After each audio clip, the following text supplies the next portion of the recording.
പണ്ട് ഞാൻ വിചാരിച്ചിരുന്നത് ഇങ്ങനെയാണ്, ഈ പുസ്തകത്തിലെ പശുവാണ്, അത് പുല്ല് തിന്നത്തില്ല.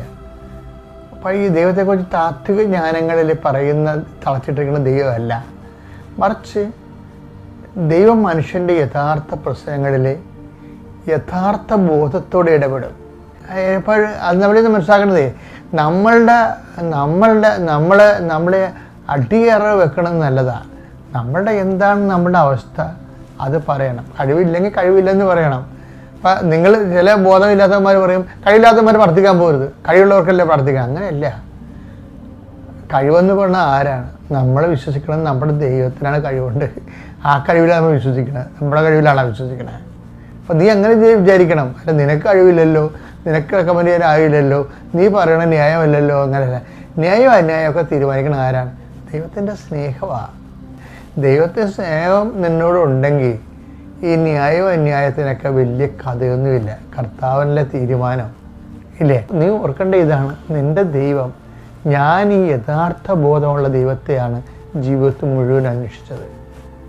എൻ്റെ മനസ്സിൽ എവിടെയോ പരിശുദ്ധമായി പറയുന്നുണ്ട്, നിൻ്റെ ദൈവം യഥാർത്ഥ ബോധമുള്ള ദൈവമാണ്. മനുഷ്യനെ സംബന്ധിച്ചിടത്തോളം അവൻ്റെ യഥാർത്ഥ അവസ്ഥയിൽ യഥാർത്ഥ ബോധമുള്ള ദൈവം അത് സാധ്യമാണ്. അതുകൊണ്ട് തന്നെ നീ എന്ത് ചെയ്യണമെന്നറിയാവോ?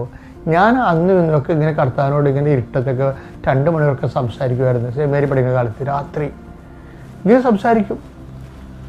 അപ്പോൾ നിങ്ങൾക്ക് എങ്ങനെ കർത്താവിനോട് സംസാരിക്കാൻ പറ്റുമെന്ന്? കർത്താവിനോട് സംസാരിക്കണമെന്ന് നിനക്ക് തോന്നിയാൽ നീ ആ ഒരു പേഴ്സണൽ ഡയലോഗ് സ്റ്റാർട്ട് ചെയ്യണം. അപ്പോൾ ദൈവം ഒരു വ്യക്തിയാണ്, നമ്മൾക്കും അതുപോലെ തന്നെ നിനക്ക് ഉണ്ടാകുന്ന നല്ല കാര്യമായാലും മോശം കാര്യമായാലും. ഇപ്പം നിനക്കൊരു പാപാവസ്ഥ വന്നു, അപ്പം നീ നിൻ്റെ ദൈവത്തോട് പറയണം, എൻ്റെ ഇങ്ങനെ ഒരു അവസ്ഥ വന്നു എന്ന് പറയണം. അത് എന്നിട്ട് അപ്പം നിങ്ങൾക്ക് ദൈവത്തിന് അറിയാൻ പാടില്ലേ? അങ്ങനെ ചിന്തിക്കരുത്. ദൈവത്തിന് അറിയാൻ പാടില്ല എന്നുള്ള രീതിയിൽ തന്നെ അറിയാമെങ്കിലും നീ ഇപ്പം നിൻ്റെ അമ്മയ്ക്ക് അല്ല അപ്പന് നിൻ്റെ അവസ്ഥ, അല്ലെങ്കിൽ കൂട്ടുകാരൻ നിൻ്റെ അവസ്ഥ അറിയാം എങ്കിലേ നമ്മൾ അവരോട് സംസാരിക്കുമല്ലോ ആ വിഷയം. അതുപോലെ തന്നെ ദൈവത്തോട് തന്നെ സംസാരിക്കണം. പക്ഷേ ഭയം വേണം. പുറപ്പാട് 33:11 സ്നേഹിതനോടെന്ന പോലെ കർത്താവ് മോശയോട് മുഖാഭിമുഖം സംസാരിച്ചിരുന്നു.